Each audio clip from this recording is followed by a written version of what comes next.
makan. Ini video ya, Dek? Video. Assalamualaikum warahmatullahi ta'ala wabarakatuh. Alhamdulillah nahmaduhu wa nasta'inuhu wa nastaghfiruh wa na'udzu billahi min shururi anfusina wa min sayyiati a'malina.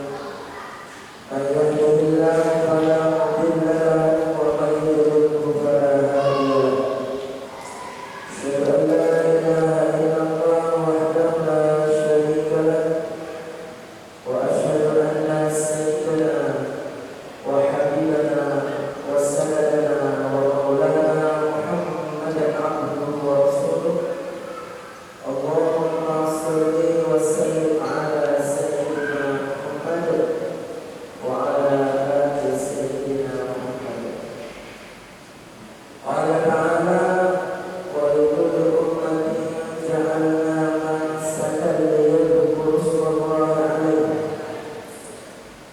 liyadhkuru ismallahi 'ala ma razaqahum min bahimatil an'am fa idza hum ilahun wahid falahu aslimu wa basyiril mukhbitin. Wa qala an-nabiy sallallahu alaihi wasallam badiru bil a'mali fitanan kadur'an layl mudin yusbihu mu'minan wa yusbihu kafiran wa yusbihu mu'minan wa yusbihu kafiran yudhi'u dinahu bi'aradin minad dunya. Bapak-bapak jamaah Masjid Agung yang dirahmati Allah Subhanahu wa taala, semoga yang hadir pada malam hari ini hidupnya semakin diberkahi oleh Allah. Amin. Ya Rabbal alamin. Bersyukur kepada Allah dengan ucapan alhamdulillahi rabbil alamin. Salawat kepada baginda Nabi Muhammad. Allahumma shalli ala sayyidina Muhammad wa ala ali sayyidina Muhammad.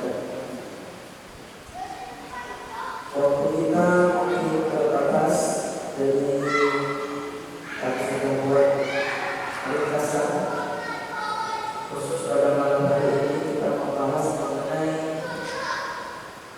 korban atau udhiyah. Kalau untuk pelaksanaan sholat Idul Adha, saya kira tidak terlalu berat, mudah. Cuman yang penting niatnya saja yang berbeda. Kemudian pelaksanaannya seperti sholat Idul Fitri, dan jika ikut imam saja tidak sah. Maka pada malam hari ini insyaallah kita sedikit mengupas mengenai pelaksanaan kurban yang sesuai menurut tuntunan para ulama mazhab Syafi'i. Ya, karena ini dikutip dari kitab-kitab di dalam mazhab Syafi'i. Yang pertama, hukum berkurban. Hukumnya berkurban itu apa? Mazhab Syafi'i, Hambali, Maliki, tiga mazhab. Hukumnya adalah sunnah muakkad. Sunnah muakkad itu di bawahnya wajib. Artinya sangat diupayakan. Muakkad itu dikokohkan, dikeluarkan. Jadi kalau mampu maka sangat dianjurkan, bahkan di bawahnya wajib. Seperti Idul Fitri itu sunnah muakkad, Idul Adha sunnah muakkad. Termasuk korban itu di dalam tiga mazhab ini, mazhab Muhammad bin Idris, Imam Syafi'i, Ahmad bin Hanbal, Imam Hambali, kemudian Nu'man bin Sabit, Abu Hanifah, mazhab Hanafi,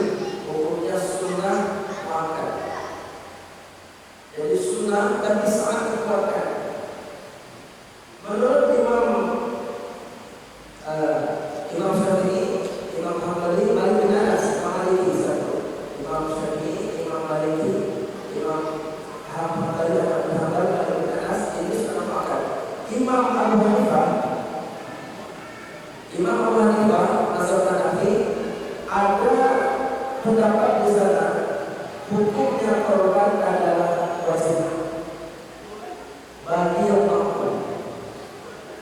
Lah, apa hikmah dari pendapat ini? Imam Syafi'i, Hambali, Maliki, Sunnah Mu'akkad, Abu Hanifah wajib. Hikmahnya apa? Bahwasanya korban ini sangat dianjurkan. Dan catatan, korban beda dengan akikah. Kalau akikah itu sekali cukup seumur.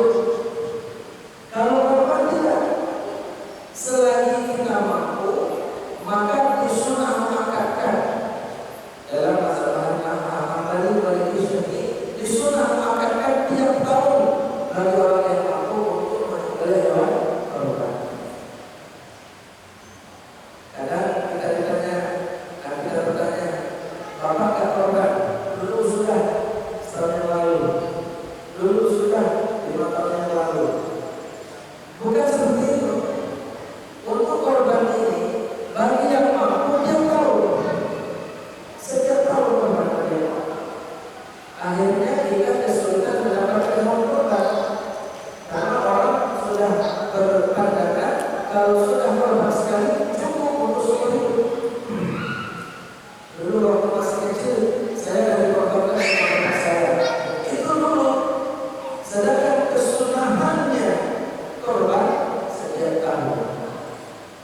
Jika mampu, setiap tahun kita berkorban. Sehingga hadis mengatakan, kalau saya ada kemampuan untuk berkorban, sementara dia tidak berkorban, malah yang korbannya masjid atau masjid. Jangan sekali-kali mendekati masjid kami. Kalau kamu mampu berkorban, kalau korban, ancaman dari Nabi itu jangan mendekati masjid kami. Maknanya kamu tidak ada rasa kasih sayang, rasa cinta dengan orang beriman.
sunnah mengangkatkan untuk korban. Sunnah mengangkatkan untuk korban. Kemudian korban tidak menjadi wajib kecuali nazar. Karena dari bahan pembicaraan juga di satu desa, di dusun-dusun, tuan rumah yang nyembelih gak boleh makan daging korban, haram, gak boleh makan. Dari tegal masjid masuk ke rumah, ya, doa dihabiskan langsung semuanya di bawah-bawah apa namanya itu meja pun cari-cari ada tempat tak boleh simpan. Kenapa? Karena orang yang korban tak boleh makan daging korban dia dan tak boleh simpan, harus habis ketika doa juga. Nah ini termasuk perkara yang tak penting. Kenapa? Orang yang korban ini benar-benar orang yang korban. Dia korban tak dapat apa-apa. Bahkan yang enak orang datang ke rumah dia makan pulang, dia dapat potongan saja, dapat repot saja. Nah ini perlu diluruskan. Korban yang tidak boleh dimakan dagingnya itu adalah korban yang nazar. Satu lagi, korban yang nazar. Gimana Ustaz? Nanti kalau anak saya lulus tes atau jadi PNS misalnya, anak saya nanti lahiran sehat, maka nanti saya akan korban tahun. Maka itu namanya korban nazar. Itu dagingnya yang korban sekeluarga besarnya tak boleh makan. Apa ya? Pak Tulis, saya nazar kalau nanti anak saya hafal Quran 30 juz, saya korban sapi seekor tahun ini jadi lalu. Maka sapi yang Pak Tulis korbankan itu sekeluarga besar Pak Tulis tidak boleh makan. Atau contoh yang lain, Pak Haji Arina beli kambing. Beli kambing di fotokopi. Ditanya sama anaknya, Pak ini itu apa? Ini kambing kita beli untuk korban tahun depan. Kambing ini untuk korban tahun depan. Korban itu hukumnya wajib, jadi untuk korban nazar, Pak Arina tidak boleh makan dagingnya. Lah yang aman bagaimana? Yang aman kita beli aja, pelihara aja. Bahkan kalau nyari hewan korban cari saja.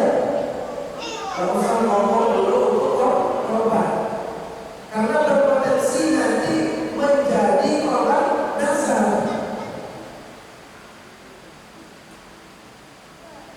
Mau kemana? Mau nyari hewan korban. Nah, mau nyari hewan korban sudah dapat di posisi sana. Nah, ini hewan ini kita akan jadikan hewan korban. Ini bahaya. Kata-kata begitu saja bahaya. Seperti ulama mengatakan jatuh hukum nazar. Makanya kalau kita nyari saja, dan kalau cocok nanti. Atau kalau kita nyari, mau kemana? Kami mau nyari hewan korban, mau nyari hewan korban, mau nyari hewan, ya apa namanya itu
untuk apa namanya berakot dengan uang dia.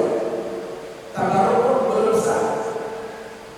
Anak kecil ya, dia punya uang, orang tuanya ambil diberikan korban, ya, diberikan korban, uang itu maka tidak sah. Kenapa? Karena anak kecil belum sah korban.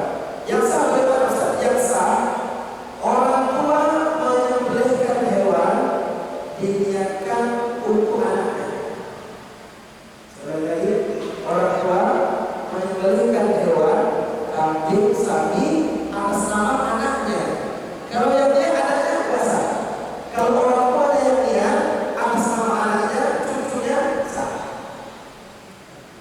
Tapi walaupun yang dia orang tua diambil dari harta anak nggak sah.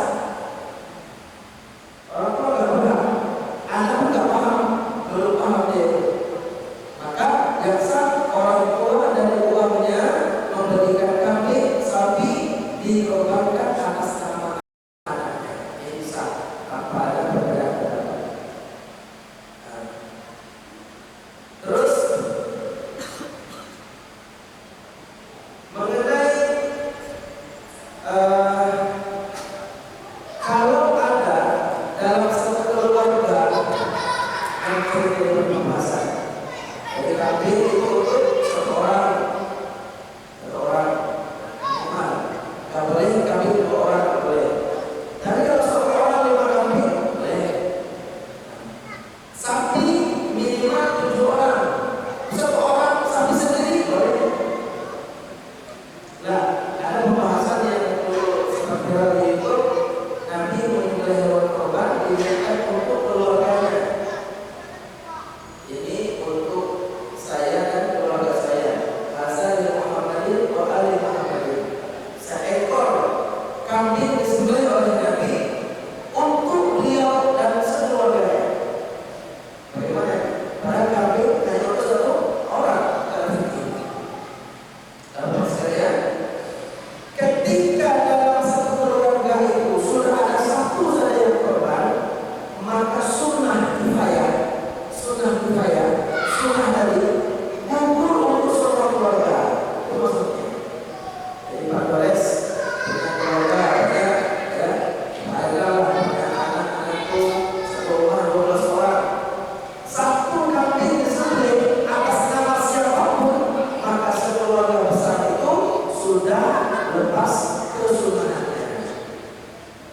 Ya, dan jangan diartikan 1 kambing itu untuk 12 orang, tidak. Tentu yang dapat fadilah atau dapat pahalanya orang yang menyiapkan.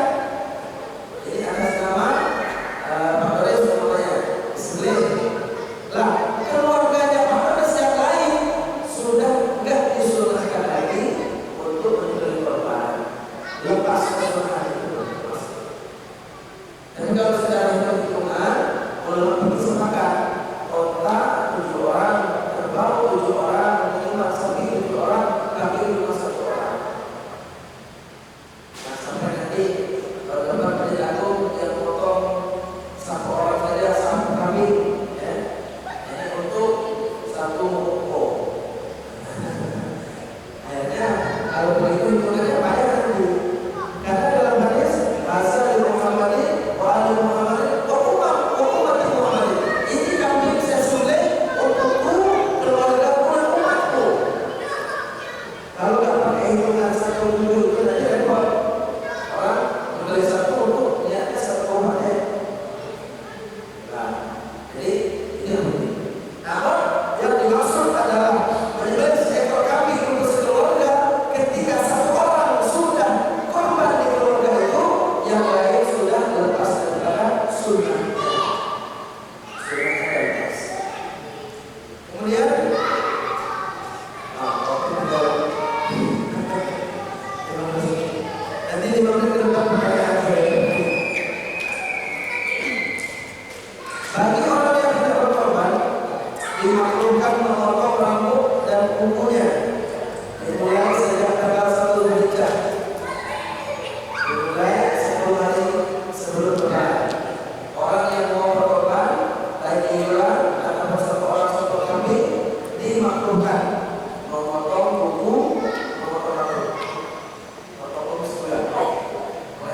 10 Zulhijjah.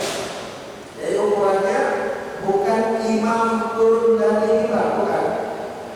Tanggal 10 Zulhijjah, ya, tanggal 10 Zulhijjah itu terbit matahari, maknanya 100 menit setelah subuh, maghrib jam 6.15, matahari terbit itu jam 6.15 pagi. Terus sama. Maghrib jam 6.17, terbit matahari jam 6.17 pagi. Siang 12 jam, malam 12 jam. Terusnya. Jadi kalau terbit matahari, hitungnya dari tenggelam matahari. Kalau matahari tenggelam jam 6.30, matahari terbit jam 6.30 pagi. Subuh itu terbit fajar. Kalau terbit matahari, fajar. Maka ketika jam 6.17 pagi, itu kalau menyembelih sudah boleh dihitung korban. Umpama ketika aku mau panitia di sini mau menyembelih nanti, supaya nanti habis bincang-bincang bersama, kita makan daging lebih besar. Oke, ini ada sisa uang ini bisa beli kambing seekor. Kambingnya disembelih langsung ketika matahari terbit. Dari bincang, masak, nanti ketika selesai bincang siang itu sudah siap oleh kambingnya. Itu korban. Tapi kalau jadinya malam sebelum terbit matahari, walaupun sudah masuk tanggal 10 Zulhijjah, malam 10 Zulhijjah tidak dihitung korban. Itu boleh sedekah. Boleh sedekah, tapi kalau malam korban. Ya, supaya aman nanti pagi nggak repot. Beli kambing seekor, beli aja yang biasa, yang tidak perlu saat korban, sembelih malam masak malam untuk sehari besok. Kalau memang mau untuk makan setelah acara apa namanya jangan korban itu. Tapi kalau ini dikategorikan sebagai hewan korban, nyembelihnya minimal setelah terbit matahari tanggal 10 Zulhijjah. Nggak harus nunggu setelah imam turun dari mimbar. Nggak. Maksud hari itu tanggal 10 Zulhijjah, ma'amila adamin min amalin yauman hari itu berarti mulai terbit matahari. Kemudian yang berbeda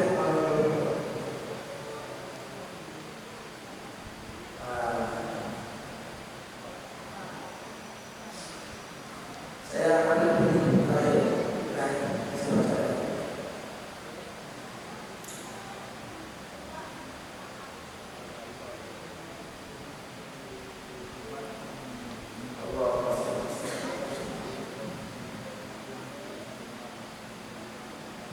Sebaiknya jauh-jauh hari sudah ditentukan siapa saja panitia yang akan menangani korban, termasuk orang yang menyembelih dan mengupas kulitnya dan membagi-bagikannya. Sejak awal pun sudah ditentukan kira-kira berapa biaya operasional untuk penanganan korban sampai selesai. Ini intinya ini. Kulit dan kepala hewan korban tidak boleh dan tidak sah dijual.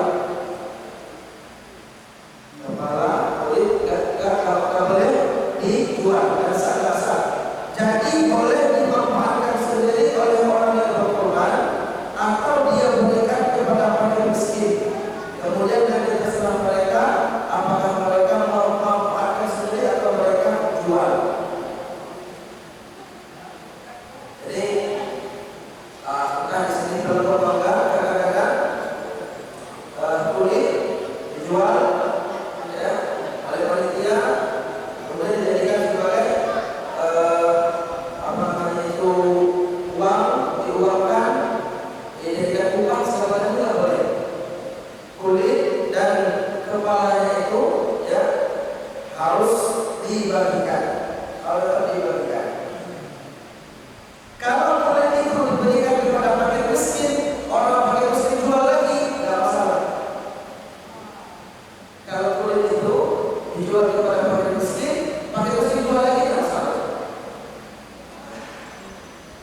bapak itu datang, data dia, data anaknya, ponakannya, cucunya lagi, menantunya lagi, sampai nama-namanya kita tahu, kita kenal.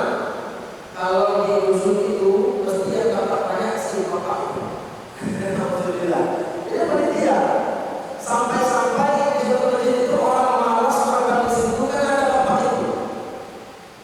Nah ini saya sampaikan di awal ini, Masjid Agung ini bagaimana betul-betul panitia ini ngurus dari korban ini dan Allah. Karena Allah betul. Supaya apa? Kalau kita urus karena Allah, membagikan yang dirata dan sesuai dengan apa namanya takarannya, sehingga bisa maksimal datang kepada fakir miskin, kalau waktunya bisa maksimal nanti kepada yang berhak. Insya Allah bertambah terus korban. Ketika ketahuan korban dia korban itu yang itu menjadi banyak, nanti lama-lama akan berkurang. Dikasih begini, saya garis bawahi, panitia harus niat korban mengurus lillahi ta'ala dan mengambil jatah sepenuhnya. Berkata sepenuhnya saja. Kita urus korban ini kan karena Allah, bukan karena upah.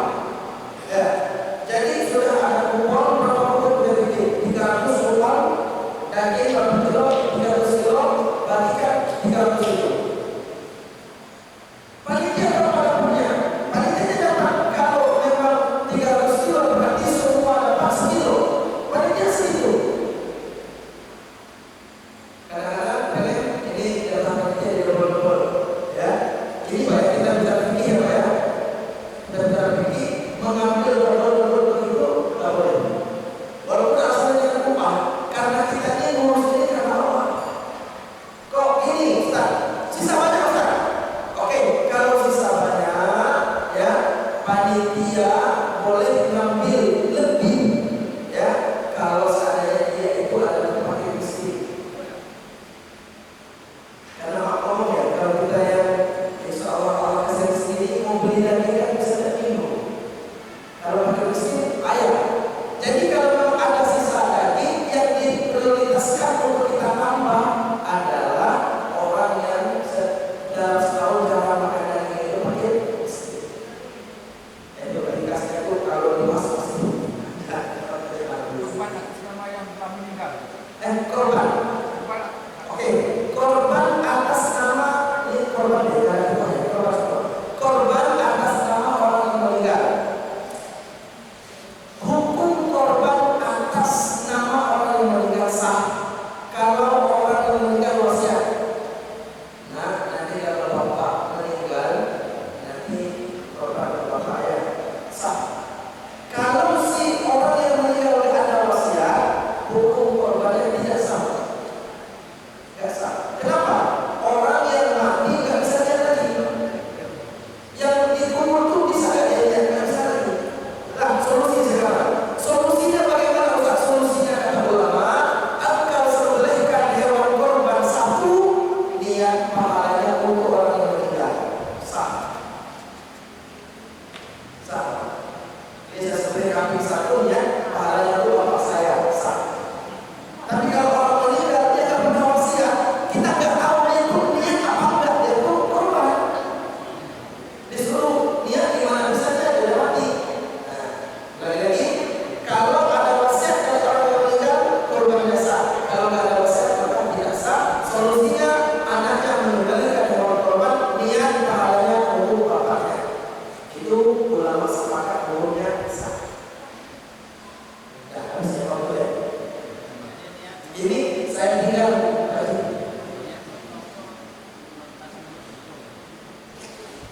niat kita itu atas nama yang korban tadi. betul.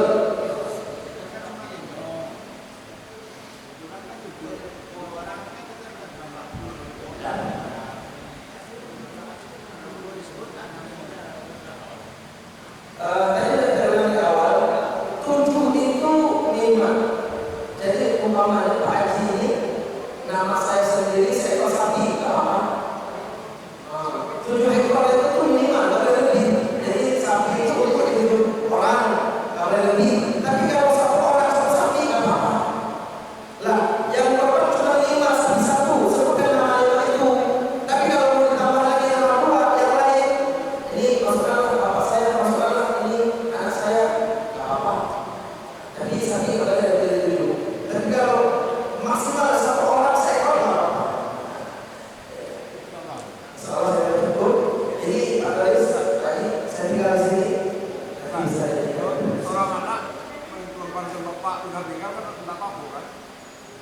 bapaknya masih ada? Bapaknya tak dalam usia. Nggak sah. Dari anak tadi ada nawaitu niat itu merupakan bapak yang meninggal, emak yang meninggal. Itu saya sebagai sapi ini saya